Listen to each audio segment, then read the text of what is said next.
Channel. तो मैं आज आपको 16 नवंबर के द हिंदू में क्या क्या इंपॉर्टेंट है, क्या देखना है, ये बताने वाली हूँ। चलिए देखते हैं। पहला हमारा है India exports ring 16.7% and import rise 5.7% in October.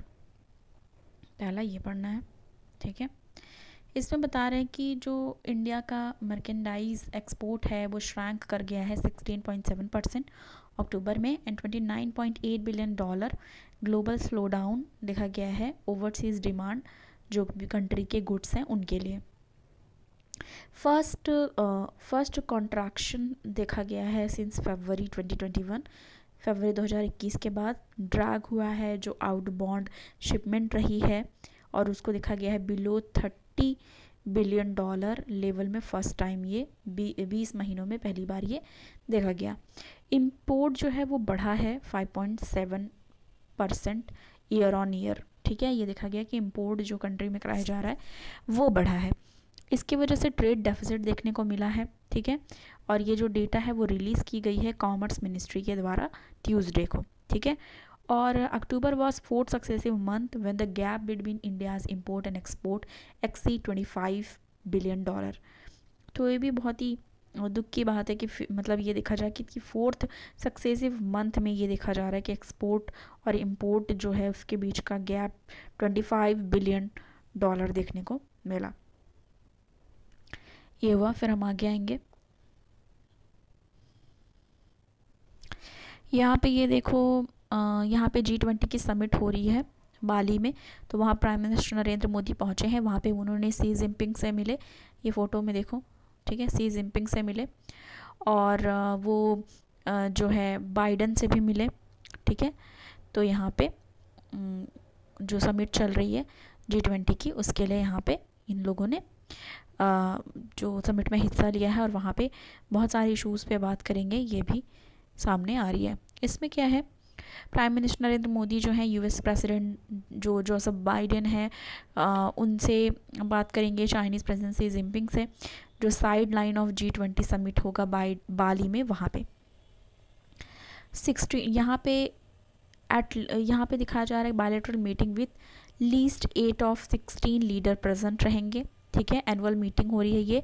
World most advance economic including his first such जो इंटरेक्शन हो रहा है, मतलब उसके बाद ऐसा इंटरेक्शन हो रहा है। UK prime minister Rishi Sunak और इटली जॉर्जिया मेलोनी भी वहाँ पे मौजूद रहेंगी। तो ये G20 के कॉन्टेक्स्ट में बात हो रही है। और यहाँ पे ये भी देखा जा रहा है कि G20 लीडर्स जो है mister Modi was standing up for the dinner table where he was seated next to US Secretary State Antony Blinken and turning around greet Mr. Xi as he's walked up। मतलब वो सबसे greet कर रहे हैं, मिल रहे हैं। तो ये चीज़ यहाँ पे देखी गई है। फिर हम आगे आएंगे। आगे हम देखेंगे। इसके बाद हमारा ये पॉलिटी से रिलेटेड इम्पॉर्टेंट है, undermining federalism eroding state autonomy, ठीक है। ये पढ़ना है। इसमें किस बारे में बात हो रही है, यहाँ पे when the national democratic alliance यानी कि NDA की बात हो रही है, टुक ऑफिस इन 2004, जब NDA ऑफिस में आई, गवर्नमेंट में आई 2014 में, there were hope that India would move toward cooperative federalism. तो कुल मिला के यहाँ बात किस चीज़ के लेके चल रही है, कोऑपरेटिव फेडरलिज्म टॉपिक है इस आर्टिकल का, कि इसमें कोऑपरेटिव फेडरलिज्म पे वो मूव करेगी, ऐसा एक होप की गई थी, ठीक है। This was because Narendra Modi as a chief minister of Gujarat had been campaigning, ठीक है, हैज़ बीन जो होता है ना कि championing the cause of state economy. This hope was enforced one NITI Aayog replace planning commission. और ये होप तब बढ़ गई थी जब नीति आयोग जो है वो रिप्लेस हो गई थी, प्लानिंग कमीशन को रिप्लेस कर दिया था नीति आयोग ने, ठीक है। तो आपको ये सबको पता ही है कि प्लानिंग कमीशन था पहले जो 5 ईयर्स प्लान बनता था, उसके बाद जब मोदी गवर्नमेंट आई तो उसको रिप्लेस करके नीति आयोग हो गया। नीति आयोग का फुल फॉर्म आपको याद रखना है, national institute of transforming India, ठीक है, national institute for transforming India, याद रखना है। और मेन ऑब्जेक्टिव रहा कि प्रमोट करेंगे वो कोऑपरेटिव फेडरलिज्म को। अब इसमें देखो कैबिनेट रेजोल्यूशन आई जनवरी 1, 2015 को। इसमें यह हुआ कि नेशनल इंस्टीट्यूट जो ये देखो यहाँ पे ये चीज़ लिखी हुई है, national institution for transforming India. इसमें ये था कि India is a divorced country, ये सबको पता है कि बहुत सारी लैंग्वेज है, फेथ है, कल्चर है, इकोसिस्टम है, तो फुल ऑफ डाइवर्सिटी है इंडिया में, ठीक है। और यहाँ पे ये चीज़ हुई कि डिटरमाइन किया जाएगा जो आर्किटेक्चर ऑफ इकोनॉमिक ग्रोथ है और डेवलपमेंट को, और one size fit all approach रखा जाएगा, ठीक है। One size fit all approach often inherent in central planning has potential of creating needle tension and undermining the harmony needed for the national effort. अब इसमें one of the main mandate रहा नीति आयोग का foster cooperative federalism through structured supportive initiative and mechanism with the state on continuous bias recognizing that strong state make a strong nation. इसमें ये कहना कि जब अगर स्ट्रॉन्ग स्टेट है तो वो स्ट्रॉन्ग नेशन बनाएगी, इस चीज़ पे बात यहाँ पे की गई है। देखो अनफॉर्चुनेट ये रहा कि नीति आयोग जो है has not taken any major step, NITI Aayog ने कोई मेजर स्टेप नहीं लिया, ठीक है। जब ये आया constitution to promote cooperative federalism में भी इतना कोई बड़ा स्टेप नहीं लिया गया। Country to this public statement on promoting cooperative federalism, government of India has been doing exactly the opposite. Government of India ने क्या किया, अपोजिट किया। Following instances clearly demonstrate as to how central government policies have undermined the spirit of federal, कि कैसे जो undermine रही spirit of federalism and erode the autonomy of the state।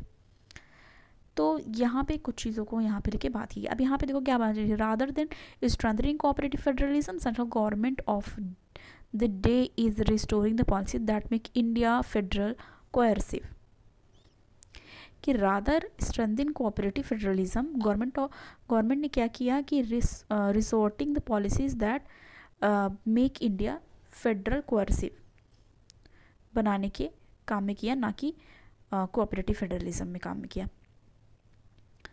ठीक है। ऑफ बजट बारोइंग की बात की जाए, decision to treat of budget borrowing from 21 to 22 onward service from state budget as state borrowing and adjusting them against the borrowing limit under physical responsibility and budget management, FRB की भी बात यहाँ पे की गई है। तो यहाँ पे जो भी बातें हो रही हैं वो कोऑपरेटिव फेडरलिज्म को लेके बात हो रही है, और ये है कि होप था कि जब मोदी गवर्नमेंट आएगी तो कोऑपरेटिव फेडरलिज्म को बढ़ावा मिलेगा, उससे रिलेटेड काम किए जाएंगे, ठीक है। यहाँ पे सब कमेटी है, sub committee of chief minister जो अपॉइंट किए गए हैं। NITI Aayog has recommended recondition in the number of schemes, और इसमें ये बात की गई है the centre has enacted 3 form law, centre ने इनेक्ट किया था 3 फॉर्म लॉज एग्रीकल्चर को लेके, ठीक है, जो स्टेट लिस्ट का था, ठीक है, स्टेट लिस्ट अंडर कॉन्स्टिट्यूशन था। इसमें था कि जो फार्म लॉ है वो इनैक्ट होंगे under entry 33 of concurrent list, जो रिलेट करता है ट्रेड एंड कॉमर्स से रिलेटेड, प्रोडक्शन से related, distribution of foodstuff से related, edible oil and oil से रिलेटेड। दो जो ये एक्ट है हैव बीन रिपील्ड, इसको जो याद होगा फार्मर प्रोटेस्ट और ये सब चला था, उसके बाद ये इस एक्ट को रिपील कर दिया गया था, यानी कि हटा दिया गया था। और इनएक्टमेंट जो रहा against spirit of constitution and state were not even consulted while introducing the bill, और स्टेट से कंसल्ट नहीं किया गया था जब ये बिल इंट्रोड्यूस किया जा रहा था, ठीक है। All these instances indicate clearly that centre has not walk to the talk on cooperative federalism. इससे ये पता चल रहा है, इस स्टेप से ही पता चल रहा है कि जो सेंटर है, ठीक है, वो कोऑपरेटिव फेडरलिज्म को लेके बात नहीं कर रही है। इंस्टेड जो पॉलिसीज़ हैं मेड इंडियन फेडरल कोएर्सिव, जो फेडरल है उसको कोएर्सिव कर रही है, ना कि स्टेट की कोई भी डिस्कशन या कोई रिकमेंडेशन ली जा रही है। तो ये एक बहुत ज़्यादा इंपॉर्टेंट है, फिर आगे देखेंगे। इसके बाद यहाँ पे एक और इम्पॉर्टेंट आ गया है, health as a focus of air pollution policy. Air pollution policy की बात हो रही है जो कि इन्वायरमेंट से रिलेटेड है, GS पेपर 3 इन्वायरमेंट। तो यहाँ पे क्या बात हो रही है, ठीक है, यहाँ पे बात की जा रही है worsen winter air quality in northern India. North India में वर्सन जो वर्स विंटर एयर क्वालिटी देखी जाती है। Again brought in public focus harmful जो एयर पोल्यूशंस देखे जा रहे हैं हेल्थ पे। इफेक्ट है, और इफेक्ट इसका क्या है, एक्सपोजर टू बैड एयर और felt in every organ of the body most deeply by the vulnerable in society, जैसे चिल्ड्रन, एल्डरली और प्रेग्नेंट वुमेन जो है, इनको ज़्यादा इफेक्ट इस चीज़ से हो रहा है, ठीक है। और इसमें कुछ डिजीज़ भी बताए गए हैं, जैसे रेस्पायरेटरी डिजीज़ हो रही है, कार्डियोवास्कुलर पे इफेक्ट पड़ रहा है, इस चीज़ से रिलेटेड रेस्पायरेटरी और कार्डियोवास्कुलर से रिलेटेड डिजीज़ जो हैं वो हो रहे हैं हाई एक्सपोजर में रहने से पोल्यूशन के, ठीक है। और ये जो पब्लिक हेल्थ इमरजेंसी है वो रिजल्टेड है किस चीज़ में, call for health to make central to air pollution policy making में। अब ये सारी चीज़ें यहाँ पे अब इसमें एक देखो, एक पॉइंट यहाँ लिखा है, अच्छा, health must be turn into a feature and eventually a function of air pollution policy. तो ये चीज़ हम मेंस में अपने यहाँ पे लिख सकते हैं, ठीक है। तो यहाँ पे कुछ चीज़ें बात की गई हैं पोल्यूशन को लेके, वो सारी चीज़ें हमें देखनी है और जो इम्पॉर्टेंट है, देखो अब इसमें final step would require radical rethinking of the way we design policy from ground up. अब यहाँ ये बोला जा रहा है कि एक रेडिकल अप्रोच लेने की ज़रूरत है, रेडिकल रीथिंकिंग करने की ज़रूरत है कोई भी स्टेप लेने के लिए, और कंट्रीब्यूट करना सिग्निफिकेंटली एयर पोल्यूशन को। और एक ये है कि स्टोरी ऑफ जो parochial sectoral and electoral policy making है उस चीज़ को भी ध्यान में रखते हुए करना है, ठीक है। और यहाँ पे कुछ चीज़ें हैं, here again there are lesson to be learn from health ministry. इसमें है कि कोई एक लेसन लेने की ज़रूरत है, ठीक है। There are lesson to be learn कि मतलब सीखने की ज़रूरत है हेल्थ मिनिस्ट्री स्टीयरिंग कमेटी से, ठीक है, जिससे ये जो हेल्थ इशू और जितने भी चीज़ें हैं इसको ध्यान में रखते हुए पॉलिसीज़ बनाने की ज़रूरत है। तो ये इसमें इस चीज़ से रिलेटेड बात हुई है जो कि हमारे एग्ज़ाम के रिलेटेड बहुत ज़्यादा इम्पॉर्टेंट है, ठीक है।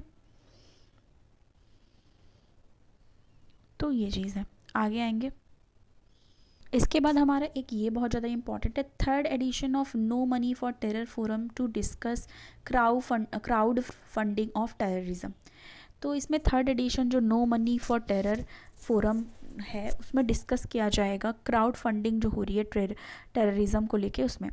अब इसमें देखो, क्राउड फंडिंग प्लेटफॉर्म जो फाइनेंस कर रहा है टेररिस्ट एक्टिविटी और वीक कंट्रोल मैकेनिज्म को लेकर सोशल मीडिया प्लेटफॉर्म पे one of the 4 main topics में एक आता है जो कि डिस्कस करा जाएगा थर्ड जो एडिशन है no money for terror NMFT conference में, जो होस्ट किया जाएगा इंडिया के द्वारा।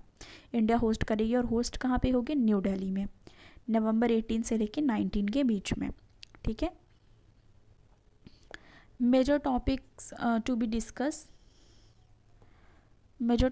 Discuss at conference spanning 4 sessions on the, तो मतलब ये सारी चीज़ें यहाँ पे डिस्कस की जाएंगी। ह्यूमैनिटेरियन फोकस होगा, humanitarian forces of world and India, और इसमें क्या होगा, जो टेररिज्म को लेकर के डिस्कस किया जाएगा कि किस तरीके से टेरर फाइनेंसिंग और टेरर की चीज़ें हो जा रही। अब देखो इसमें एजेंडा ऑफ द कॉन्फ्रेंस कहता है, जो एजेंडा है कॉन्फ्रेंस का वो कहता है terrorist and extremist have improvised technologies like cryptocurrency, crowdfunding by customizing them to suit their requirement। तो ये चीज़ देखो, जो टेररिस्ट हैं, ठीक है, एक इम्प्रोवाइज्ड टेक्नोलॉजी जैसे क्रिप्टो करेंसी और क्राउड फंडिंग के द्वारा भी जो टेररिस्ट एक्टिविटीज़ हैं उसको अंजाम दे रहे हैं। डिसेंट्रलाइज स्ट्रक्चर, इसमें ऐड किया गया है डार्क वेब को, ये भी एक इम्पॉर्टेंट फैक्टर है जो क्या करता है, together professional hackers and terrorist. इसमें क्या करता है, ये डार्क वेब साथ लाता है जो प्रोफेशनल हैकर्स होते हैं और टेररिस्ट, और वो ट्रांसफ़र करते हैं क्राउड सोर्स फंड को, और डिसेंट्रलाइज्ड और जो भी नेचर ऑफ टेरर फाइनेंस होता है, वेरियस मीन्स पोसेस, जो सीरियस चैलेंज है उस चीज़ को लेकर के। तो ये सारी चीज़ें भी ज़रूरी है ध्यान में देना कि कैसे रेगुलेट किया जा सके जो भी साइबर क्राइम्स हो रहे हैं, लॉज एंड नॉर्म्स हैं रिगार्डिंग साइबर क्राइम्स, वो सारी चीज़ों को भी ध्यान में रखने की ज़रूरत है। और एक चीज़ यहाँ पे और है ज़रूरत की, इफ़ेक्टिव मल्टीलेटरल और मल्टी स्टेक होल्डर अप्रोच अपनाने की ज़रूरत है आइडेंटिफिकेशन और मिटिगेशन के लिए जो थ्रेट हैं एमर्जिंग टेरर फाइनेंसिंग को लेकर के। तो यहाँ पे इसके बाद ये देखना है कि ये जो होने वाला है इसमें जो मिनिस्ट्री ऑफ होम अफेयर नवंबर 12 को ये चीज़ बोली कि जो यूनियन होम मिनिस्टर हैं हमारे अमित शाह जी, वो पार्टिसिपेट करेंगे इसमें और वहाँ पे कन्वे करेंगे इंडिया के डिटर्मिनेशन को जो फाइट अगेंस्ट टेररिज्म है और सपोर्ट जो सिस्टम है अचीव करने के लिए सक्सेस को। फिर हम आगे आएंगे, नेक्स्ट हम देखेंगे हमें कौन सा और पढ़ना है